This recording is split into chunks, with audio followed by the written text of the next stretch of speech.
ಬೀದರ್ನಲ್ಲಿ ಜುಲೈ 3ರಂದು ಜಿಲ್ಲಾ ವಿಶೇಷಚೇತನ ಸಭೆ ಆಯೋಜಿಸಲಾಯಿತು. ಜಿಲ್ಲೆಯ ವಿವಿಧ ಭಾಗಗಳಿಂದ ಆಗಮಿಸಿದ ಸುಮಾರು 40 ಮಂದಿ ಫಲಾನುಭವಿಗಳು ಸಭೆಯಲ್ಲಿ ಭಾಗವಹಿಸಿ ಕಾರ್ಯಕ್ರಮಕ್ಕೆ ಯಶಸ್ಸು ತಂದುಕೊಟ್ಟಿದ್ದಾರೆ. ಸಭೆಯಲ್ಲಿ ಕಾರ್ಯಕ್ರಮದ ವ್ಯವಸ್ಥಾಪಕರು ಫಾದರ್ ಆನ್ಸಿ ನಾಯಕತ್ವ, ಸೇವಾ ಮನೋಭಾವನೆ ಹಾಗೂ ಸಮಾಜದ ಒಳಿತಿಗಾಗಿ ಕಾರ್ಯನಿರ್ವಹಿಸುವ ಮಹತ್ವದ ಕುರಿತು ಮಾರ್ಗದರ್ಶನ ನೀಡಿದ್ದಾರೆ. ಸಂಯೋಜಕರು ಶ್ರೀ ರಫೀಕ್ ವಿಶೇಷಚೇತನ ಸಮಿತಿಯನ್ನು ಮತ್ತಷ್ಟು ಬಲಪಡಿಸುವುದು, ಸರ್ಕಾರಿ ಸೌಲಭ್ಯಗಳ ಕುರಿತು ಅರಿವು ಮೂಡಿಸುವುದು ಹಾಗೂ ಫಲಾನುಭವಿಗಳ ಸಕ್ರಿಯ ಭಾಗವಹಿಸುವಿಕೆಯ ಅಗತ್ಯವನ್ನು ಸಂಪೂರ್ಣವಾಗಿ ವಿವರಿಸಿದ್ದಾರೆ. ಸಭೆಯಲ್ಲಿ ಭಾಗವಹಿಸಿದ ಫಲಾನುಭವಿಗಳು ತಮ್ಮ ಸಂದೇಹಗಳಿಗೆ ಪರಿಹಾರ ಕಂಡುಕೊಂಡು ವಿವಿಧ ಸರ್ಕಾರಿ ಯೋಜನೆಗಳ ಕುರಿತು ಉಪಯುಕ್ತ ಮಾಹಿತಿ ಪಡೆದುಕೊಂಡಿದ್ದಾರೆ. ಜುಲೈ 4ರಂದು ಹುಮ್ನಾಬಾದ್ ನಗರದ ಇಸ್ಲಾಂಪುರ್ ಗ್ರಾಮದಲ್ಲಿ ಆರ್ಬಿಟ್ ಸಂಸ್ಥೆಯ ಕಾರ್ಯಕರ್ತೆ ಶ್ರೀಮತಿ ಕವಿತಾ ಇವರು ಶೀಘ್ರ ಪತ್ತೆ ಹಚ್ಚುವಿಕೆ ಮತ್ತು ಆರಂಭಿಕ ಶಿಕ್ಷಣ ಕಾರ್ಯಕ್ರಮದಲ್ಲಿ ಬೆಳವಣಿಗೆ ಕುಂಠಿತ ಮಗುವಿಗೆ ಮನೆ ಆಧಾರಿತ ಕಲಿಕಾ ಚಟುವಟಿಕೆಗಳನ್ನು ಮಾಡಿಸಿದ್ದಾರೆ. ಮಗುವಿಗೆ ಅಕ್ಷರ ಪರಿಚಯ, 2 ಅಕ್ಷರಗಳ ಸರಳ ಪದಗಳ ಅಭ್ಯಾಸ ಹಾಗೂ ಭಾಷಾ ಕೌಶಲ್ಯವನ್ನು ಬೆಳೆಸುವ ಚಟುವಟಿಕೆಗಳನ್ನು ಮಾಡಿಸಿದ್ದಾರೆ. ಜೊತೆಗೆ ಮಗುವಿನ ಪೋಷಕರಿಗೆ ಪ್ರತಿದಿನ ಬಣ್ಣಗಳ, ತರಕಾರಿಗಳ ಹೆಸರುಗಳನ್ನು ಸೇರಿದಂತೆ ವಿವಿಧ ಕಲಿಕಾ ಚಟುವಟಿಕೆಗಳನ್ನು ಮನೆಯಲ್ಲಿ ನಿರಂತರವಾಗಿ ನಡೆಸುವ ಮೂಲಕ ಮಗುವಿನ ಬೆಳವಣಿಗೆಗೆ ಉತ್ತೇಜನ ನೀಡುವಂತೆ ಸಲಹೆ ಸೂಚನೆಗಳನ್ನು ನೀಡಿದ್ದಾರೆ.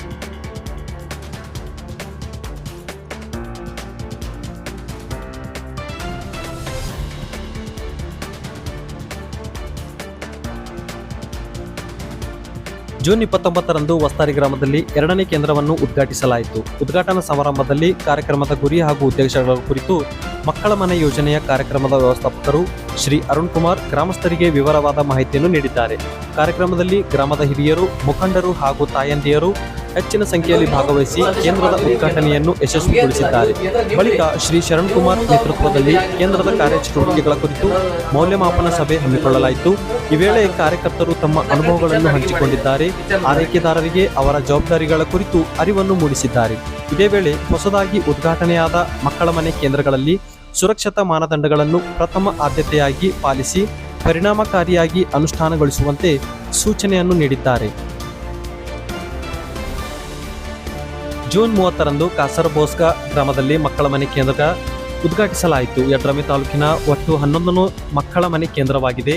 ಉದ್ಘಾಟನಾ ಸಮಾರಂಭದಲ್ಲಿ ಸೇವಾ ಸಂಗಮ ಸಂಸ್ಥೆಯ ನಿರ್ದೇಶಕರು ಫಾದರ್ ವಿಕ್ಟರ್ ವಾಸ್ ರವರು ಭಾಗವಹಿಸಿ ತಾಯಂದಿಯರು ಹಾಗೂ ಗ್ರಾಮದ ಮುಖಂಡರಿಗೆ ಮಕ್ಕಳ ಮನೆ ಕಾರ್ಯಕ್ರಮದ ಗುರಿ ಮತ್ತು ಉದ್ದೇಶಗಳ ಕುರಿತು ಮಾಹಿತಿಯನ್ನು ನೀಡಿದ್ದಾರೆ. ಸಂಯೋಜಕರು ಶ್ರೀ ಚಂದ್ರಕಾಂತ್ ಇವರು ತಾಯಂದಿಯರಿಗೆ ಮಕ್ಕಳ ಮನೆ ಕೇಂದ್ರದ ಪರಿಚಯವನ್ನು ಮಾಡಿಕೊಟ್ಟಿದ್ದಾರೆ. ಕಾರ್ಯಕ್ರಮದಲ್ಲಿ ಸುಮಾರು 25 ಜನ ತಾಯಂದಿಯರು, ಮಕ್ಕಳು, ಗ್ರಾಮದ ಹಿರಿಯರು ಹಾಗೂ ಮುಖಂಡರು ಭಾಗವಹಿಸಿ ಉದ್ಘಾಟನಾ ಕಾರ್ಯಕ್ರಮವನ್ನು ಯಶಸ್ವಿಗೊಳಿಸಿದ್ದಾರೆ.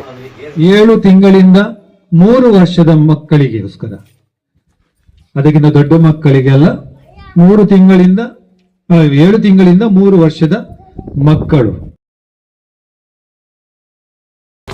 ಜೂನ್ 30ರಂದು ಕಲಬುರಗಿ ತಾಲೂಕು ನಂದೂರ್ಕೆ ಗ್ರಾಮದ ಕುವೆಂಪು ಶತಮಾನೋತ್ಸವ ಸರ್ಕಾರಿ ಹಿರಿಯ ಪ್ರಾಥಮಿಕ ಶಾಲೆಯಲ್ಲಿ ಸೇವಾ ಸಂಗಮ ಸಂಸ್ಥೆ ಹಾಗೂ ಇಂಡಿಯನ್ ಕ್ಯಾನ್ಸರ್ ಸೊಸೈಟಿಯ ಸಂಯುಕ್ತಾಶ್ರಯದಲ್ಲಿ ಉಚಿತ ಆರೋಗ್ಯ ತಪಾಸಣೆ ಹಾಗೂ ಕ್ಯಾನ್ಸರ್ ಸ್ಕ್ರೀನಿಂಗ್ ಶಿಬಿರವನ್ನು ಆಯೋಜಿಸಲಾಯಿತು. ಕಾರ್ಯಕ್ರಮವನ್ನು ಉದ್ಘಾಟಿಸಿದ ಪಂಚಾಯತ್ ಅಭಿವೃದ್ಧಿ ಅಧಿಕಾರಿ ಮಲ್ಲೇಶಪ್ಪ ಅವರು ಉತ್ತಮ ಆರೋಗ್ಯವೇ ನಿಜವಾದ ಸಂಪತ್ತು ಎಂದು ತಿಳಿಸಿ ಗ್ರಾಮಸ್ಥರು ಇಂತಹ ಉಚಿತ ಆರೋಗ್ಯಗಳ ಶಿಬಿರಗಳನ್ನು ಸದುಪಯೋಗಗೊಳ್ಳುವಂತೆ ಕರೆ ನೀಡಿದ್ದಾರೆ. ಸೇವಾ ಸಂಗಮ ಸಂಸ್ಥೆಯ ಪ್ರತಿನಿಧಿಗಳು ಗ್ರಾಮೀಣ ಭಾಗದ ಜನರಲ್ಲಿ ಆರೋಗ್ಯ ಜಾಗೃತಿ ಮೂಡಿಸುವ ಉದ್ದೇಶದಿಂದ ಈ ಶಿಬಿರವನ್ನು ಆಯೋಜಿಸಿದ್ದಾರೆ ಎಂದು ಸಂಪೂರ್ಣವಾಗಿ ಜನರಿಗೆ ತಿಳಿಸಿದ್ದಾರೆ. ಕಾರ್ಯಕ್ರಮದಲ್ಲಿ ಇಂಡಿಯನ್ ಕ್ಯಾನ್ಸರ್ ಸೊಸೈಟಿಯ ನಿರ್ದೇಶಕರು ಶ್ರೀ ಗುರುರಾಜ್ ಕುಲಕರ್ಣಿ ಸೇರಿದಂತೆ ವಿವಿಧ ಗಣ್ಯರು ಉಪಸ್ಥಿತರಿದ್ದರು. ಶಿಬಿರದಲ್ಲಿ 90 ಜನ ಗ್ರಾಮಸ್ಥರು ಉಚಿತ ಆರೋಗ್ಯ ತಪಾಸಣೆ ಮಾಡಿಕೊಂಡು ಸರ್ಕಾರಿ ಪ್ರೌಢಶಾಲೆಯ 9 ಮತ್ತು 10ನೇ ತರಗತಿ 107 ವಿದ್ಯಾರ್ಥಿಗಳಿಗೆ ಉಚಿತ ದಂತ ತಪಾಸಣೆಯನ್ನು ನಡೆಸಲಾಯಿತು.